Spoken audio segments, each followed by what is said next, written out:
Picture.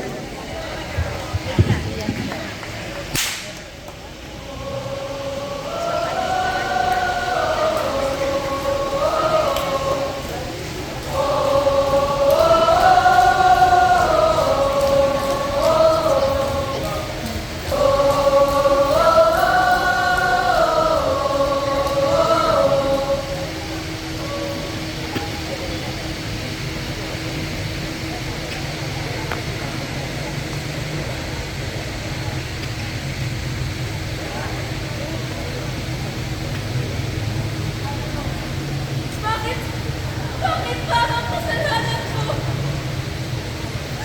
Kasalanan ko ba?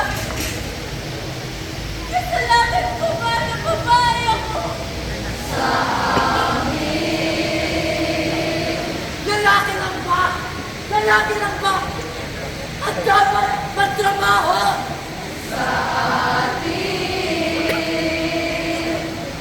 Mahirap ba? Mahirap tanggapin mga pagtawa ko!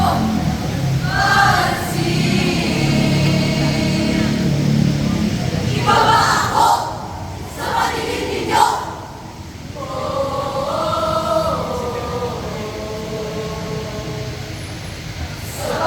Landas ng panahon, ipaglaban ang boses ng masa. Ibigas mo ngayon. Pakinggan niyo ako!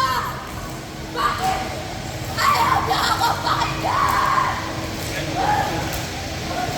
Ikaw! Ikaw! Wala kang kwenta! Lalakad ka lang dyan! Kayo!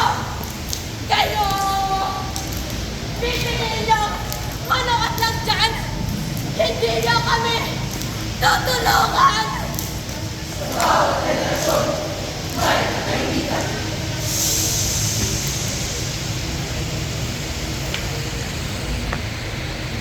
Kaibigan tuluyang Pinoon! Mundong pinakain ng diskriminasyon! Mga pangarap na ikinalong sa mga salitang babae ka lang! Lalaki ka laban! Ang laban para sa kalayaan ay sinisilang ng pagtuna sa tama! Wala kang kwenta! Hindi mo na lang ba tayo sa lahanan at pinamaltrato? Di na wala tayong karapatang pantao. Lagi na lang inaabuso. Tayo'y may lakas din. Kaya ang mahihirap na gawain. Oo! Totoo na tantay namin ang kalakasang gusto. Ngunit napapahagutin kami. Iban namin sila sa amin. Dapat ba kami na lang lagi ang bumubuo ng paligid? At ano ang pinagkaiban namin sa inyo? Kasalian ba ang bumubuo sa aming pagkatao? Ngunit sa pag-iba ng mga linya ng kasaysayan, may mga taong hindi sumunod sa dikta ng lipunan.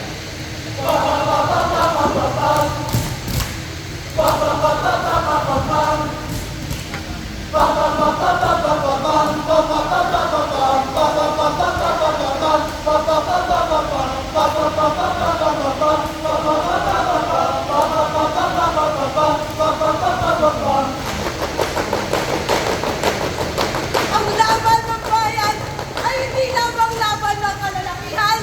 Ipaglalaban ko ang aking bayan! Magrera sila sa panahon ng dilim, sa gitna ng putok ng kandon. Inilaguyod ang paraan ng lahat. Siya ay tumitig.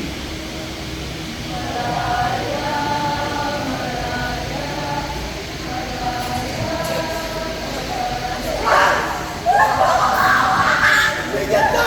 Tumigil ka! Bitawan mo ako! Bitawan mo ako!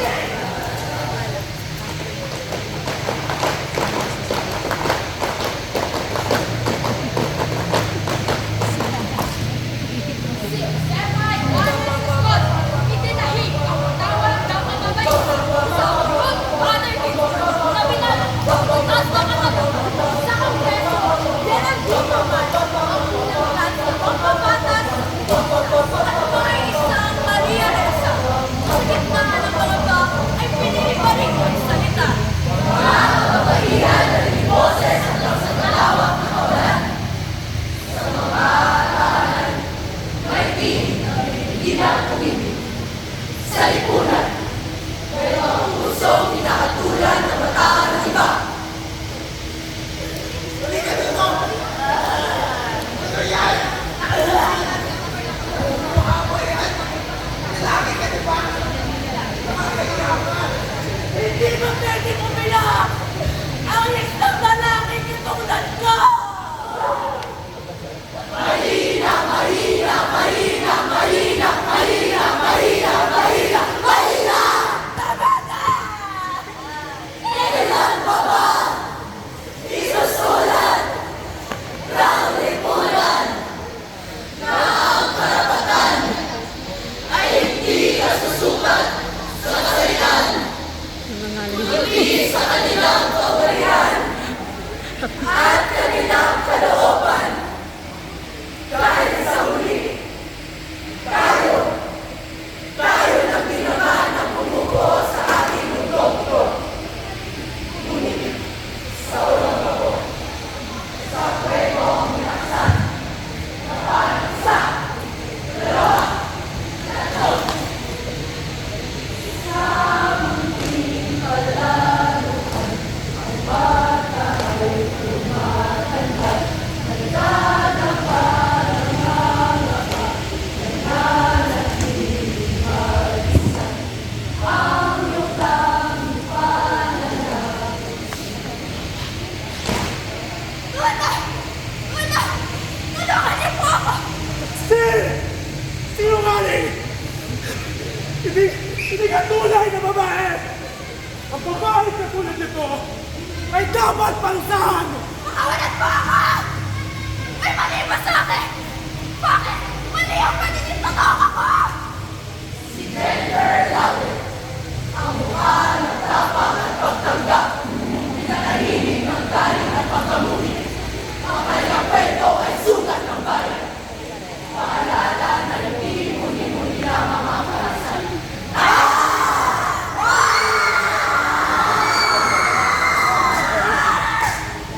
Alalig ang bansa ang sigaw. Pagpantay na karapatan. Karapatan ng tao ay dapat matutasan. Itaas ang karapatan ng sinisigaw ng taong bayan. Lahat ay Kailangan sa pantay na batas.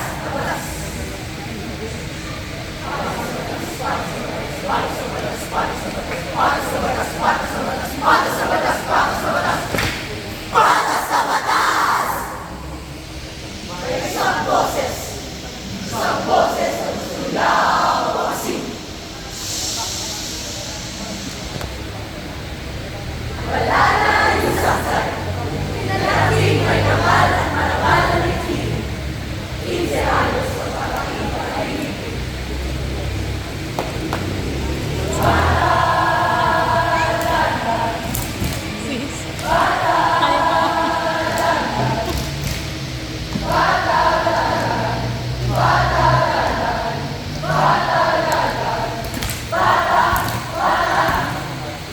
Naninindigan ako!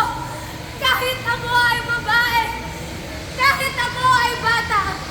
Ipaglalaban ko ang karapatan ng mga kababaihan. Tinig kong may paniniwala na ang edukasyon at karapatan sandata ng pag-asa at pagbabago sa ating bansa. Tigilan mo yan! Bitiwan mo! Higit ka!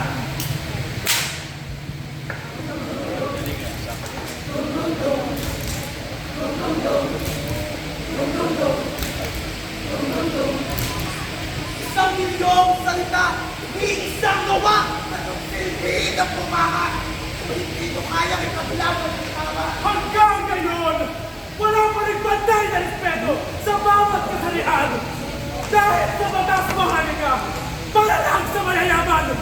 Ugatin, magkusmababahon muli. ngunit para sa salapi. Ang pagsulat ng batas ay di naging pagsilbi, ngunit pagpapabaon ng kanilang sarili.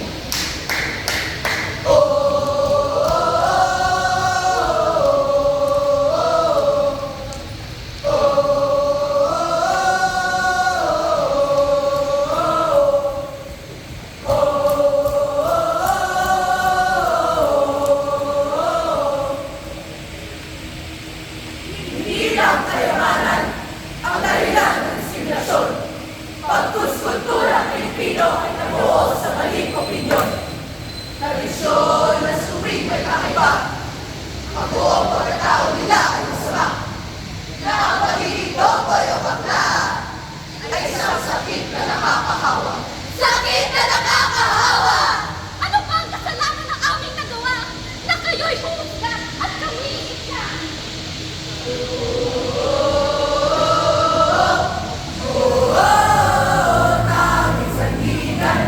Tanging sandigan nila'y batas para makawala sa kanilang masakit na tadhana.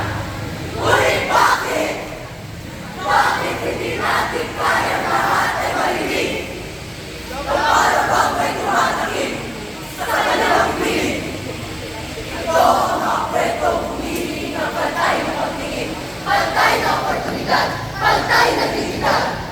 Ngunit hindi sila tumayo para lang papagsakin. Hindi sila bumoses para lang patayin. Hindi sila nagsulat para lang punitan sa lahat ibaon. Hindi namin sasayangin ang pagkakataon. Matatapos din ito ating laban.